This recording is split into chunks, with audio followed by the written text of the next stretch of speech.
balimaw an b'aw fo ka waleɲuman dɔn ka kunnafonidilaw fo minnu sera yan kɛnɛ in kan bi Sentinelle ka conférence de presse de ye bi ye jamana bɛ lahala min na bi a ka kan an fana k'an fɛla fɔ a la n'a ma ɲɛ k'a fɔ an ka kulu in fana a ye baara caman kɛ wa a bɛna baara caman kɛ a tɔgɔ dama o kan ka to nin don ɲɛ nin ko in kɛnɛ kan walima nin ko in na ni Sentinelle sigira n'a ma kuma mɔgɔw kan ka ɲininkali kɛ Sentinelle kɔrɔ de ko kɔlɔsilikɛla donc nin n'a ɲɔgɔnnaw la an ko a tɛ ɲɛ nin ka tɛmɛ fo anw k'an fɛla fɔ a la tiɲɛ don an b'an fɛla fɔ a la wa ni yɛlɛma ma kɛ action wɛrɛw fana labɛnnen don an bolo an bɛn'o fana lawaleya k'o daŋɛnɛmaya o de la situation min kɛra kunun a y'an dabali ban a y'an jigi tigɛ a y'an kamana gan tuma dɔ la ni jamanadenw dɛsɛra u bɛ taa se jamana marabagaw de ma o jamana marabaga fɔlɔ ye jɔn ye polisi de ka surun population na ka tɛmɛ bɛɛ kan o de la an bɛ don min na bi polisi militariselen tɛ o de y'a to ni ko o ko bɛ yen on nous parle de police de proximité même dans les commissariats même dans les communes donc polisi bɛ komi civil de mais k'a ye k'a fɔ olu minnu bɛ yen ni olu kan ka sariya kɔlɔsi sariya min taara jamanadenw fɛ qui sont appelés autrement des gardiens de la loi olu yɛrɛ ka sariya sɔsɔ nin cogo la a ye mɔgɔw dabali ban Forsati a bɛ jigin dugu kɔnɔ don min na jamanaden bɛɛ bɔra a kalama a conséquence kɛra mun ye a kɛra mɔgɔ caman fagali ye minnu tun bɛ ka laɲini ko jamanakuntigi ka taa a ka baara bila u m'a ɲini k'u faso ci u m'a ɲini k'u faso kari u m'a ɲini k'u faso walaka u ye fɛn kelen min ɲini dɔrɔn ko jamanakuntigi ka baara bila mɔgɔ minnu sara ko ka enquête dayɛlɛ o de la an ko ni enquête ma dayɛlɛ an yɛrɛ bɛ siga parce que minnu tun b'a la ko ka enquête dayɛlɛ olu de bɛ fanga la bi n'o ye docteur Sukari Kokala Mayiga ye ani minnu yɛrɛ ko mɔgɔw ka bɔ ka jigin dugu kɔnɔ enquête dan tɛ polisiw dɔrɔn ye dɛ enquête dan tɛ gardiw dɔrɔn ye dɛ enquête dan tɛ gendarmew dɔrɔn ye dɛ enquête ka na hali minnu bɛ fanga la bi a mɔgɔ caman bɛ yen a bɛɛ sen donna nin ko la tous ceux qui ont contribué à ce que mɔgɔw denw ka sa donc c'est un peu ça mais acte min kɛra n y'a daminɛ ni min ye n k'a kɛra jigitigɛ wale ye a jigitigɛ wale dɔ ye mun ye balimaw ni n ko n b'a fɔ a tɛmɛna dan kan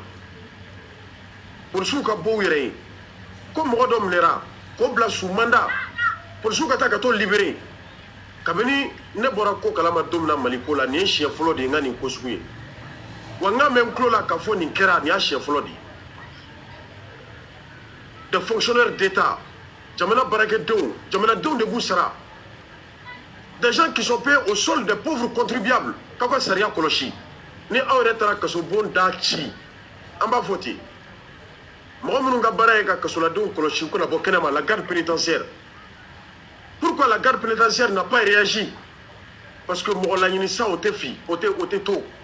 o tagako tun ye mankan ye fɛn wɛrɛ ka kɛ incident ka kɛ ko wɛrɛ ka bɔ a la mais la garde pénitentiaire ils ont été professionnels u ma réagi u nana ka na minɛ u y'a d'u ma u taara n'a ye diɲɛ bɛɛ de ɲɛ bɛ anw na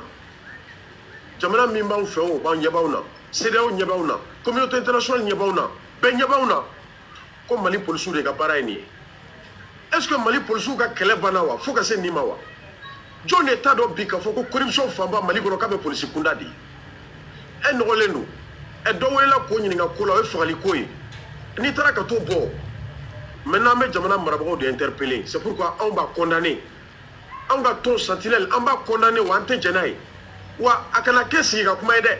an b'a ɲini leader religieux fɛ diinɛmɔgɔw fɛ laadalamɔgɔw fɛ u kana fɔ k'u b'u da don nin na ka taa médiation kɛ médiation tɛ nin ko tiɲɛ bɛ kɛnɛ kan mandat min dara kan o mandat kelen de dara maliyɛn den kelenw kan komi ale ɲɔgɔnnaw mɔgɔ minnu bɛ kasobonba la ale ka fisa n'u ye wa juge ko n b'i bila kaso la fɔlɔ yanni n ka tila sɛgɛsɛgɛli la kiiri ma kɛ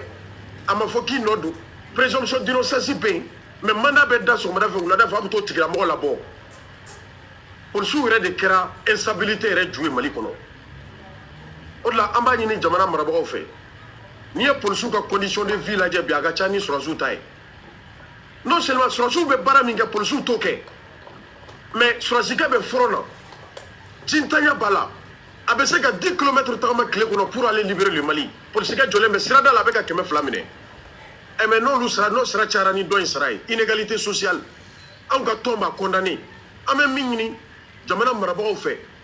les plus hautes autorités du Mali a ye polisiw militarisé a y'u bɔ kuran yelen kɔrɔ a y'u bɔ dugubaw kɔnɔ a ka t'u bila kungo kɔnɔ n'u bɛ Maliens lakana Mali surasiw aw de ko yan nɔ ko an ka surasiw tɛ ka se ka dugu bɛɛ lakana mais a ye polisiw fana militarisé. Il faut militariser la police. Il faut que ma police soit militarisée. Ali ni korete jamana be situation minabi. Police be se ka tout rema wa. Donc yo komi ke hiérarchie côté foité. Mo mi mbora atigi be donné. Mais c'est kaka. Celui qui a été libéré avait donné. Namado, nous en tant que des regroupements de la société civile, nous on va se regrouper en syndic. On me marche ke. Namado, tant qu'Amado que soit là non là on me fait un bec pour kakato. Mali te mo taide. Munu bora on ga barake don de bora kata libéré. Mais anye samni syndic Slima ka communiqué mais le syndicat autonome de la magistrature, le syndicat libre de la magistrature. Au côté Jenai ou va la ñini fana mo mi bora faka do que soit là non là côté bla. Ni mo wéré wélé là. Aw te fait fort maintenant on ga mo wélé abeta ka to libéré.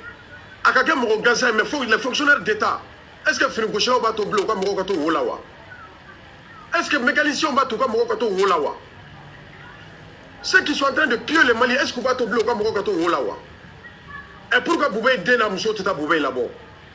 Brar to la mnere, pourquoi Sénégal on meta brar là-bas? Ma police est en train de contribuer à la disparition du Mali. Aujourd'hui, le directeur général de la police, il doit être relevé de ses fonctions. Akagenga boy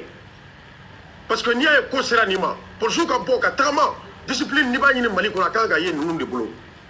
aw de tarabara la jamana bauta kalo woro frabo ke kalana jamana dem bonya ni jamana saria doni ogma jamana dem jamana wari mi be daw makaka se ka ladamu sabati ka basiki sabati ka mara sabati ka saria koloshi ni mi ma saria bato ko mna ko di critiquer lawma eni ni kara were tabolo yi enquête kake et puis ni fana kaka damana dossier croix d'Ailene John des policiers là-bas parce que ni policiers bora le fait que korwara mo ma condamné parce que policiers droté arrestation menaka à tous les niveaux forcé de drama jigi dugukolo uko ute mine parce que ko mi oblala e mo de be sariatigi jago aka meli damne elawa ani be meli ke kana ne flom le ni flom ne ni o fo juju nyana c'est comme il y a balaka barala et quand attaque sola magistrat te brabara ou te doya nous buka barala c'est pourquoi la justice elle est indépendante saria ale ba yere edi na ko ke na kain jamana don de ba apprécier na ko ke na mai jamana don de ba apprécier notamment que juju ke sera la jamana don ga impola pour ce que fera sera la jamana don ga impola mais pour ce que c'est kaka marfata ka jigi tugu kono kata kasobona kaka mo la bo les policiers ont fait l'évasion ou les kasoti ou les jamana lebu ou les jamana la maloya Mali kera fade jamana o nyokoro grâce à la police mu de be kebi en sentinelle on va condamner tiedo wa on va yini police fait bora kunu kata kasumba dala abeka sanctionner discipline ka bien comme ce conseil de discipline ka be gauchi ils sont fiers à Bamako. Maintenant, les gendarmes aussi, ils vont imiter la police.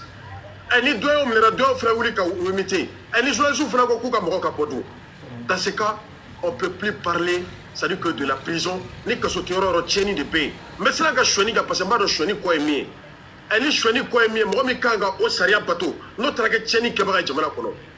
La police malienne a humilié le Mali encore.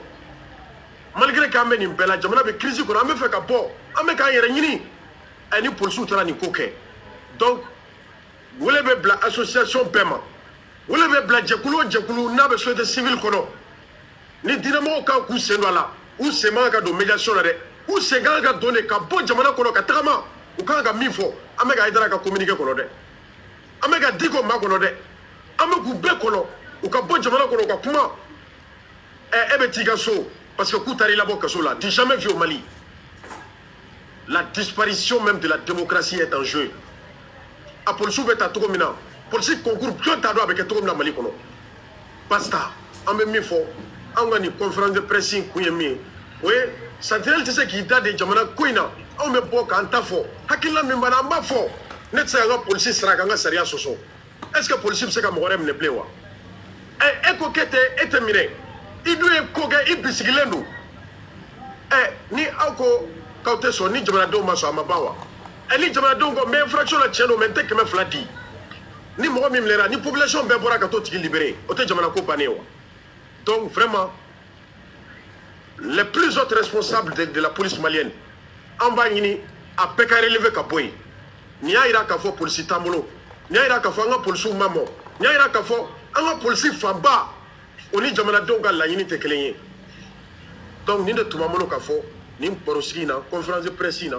aw kunnafonidila minnu nana an b'aw fo ka waleɲuman dɔn ni ala sɔnna ma action wɛrɛw bɛna entamer parce que an bɛ ka communiquer bɛɛ ye donc n'an tilala nin bɛɛ la maintenant an bɛna wele bila société civile tɔn bɛɛ ma n'an bɛ min kɛ an b'o kɛ le commandant va retourner en prison le commandant est suspect selon le juge qu'il a placé sous mandat kiiritigɛlaw jamanaden bɛɛ ka bonya bɛ aw ye ma dossier fɔ dɛ nin dossier in na au moins aw ye courage sɔrɔ ka enquête dayɛlɛ mais n bɛ min fɔ ka d'a kan mɔgɔ caman fana bɛ gouvernement in na mɔgɔ caman bɛ CNT la minnu ye mɔgɔw bila ka bɔ ka jigin dugu kɔnɔ a y'a bɛɛ minɛ k'u far'u kan mais minnu bɛ fanga la olu ka consigne di aw ka taa mɔgɔw minɛ o fana tɛ dɛ donc juges k'u ka baara kɛ jamanadenw b'u kɔ an b'u nɔfɛ an b'u soutenir fo ka se yɔrɔ min na min kɛra dabalibanko ye kulu dɔ sigira Mali kɔnɔ ko soutien à la justice o kulu fana an y'o mɔgɔ dɔw fana ye olu mɔgɔ k'u ka sariya dɛmɛ mandat dalen kɔfɛ o tigilamɔgɔw bɛ polisiw nɔfɛ an bɛ taa min an bɛ taa ko min ka taa jami vraiment ça a été la déception totale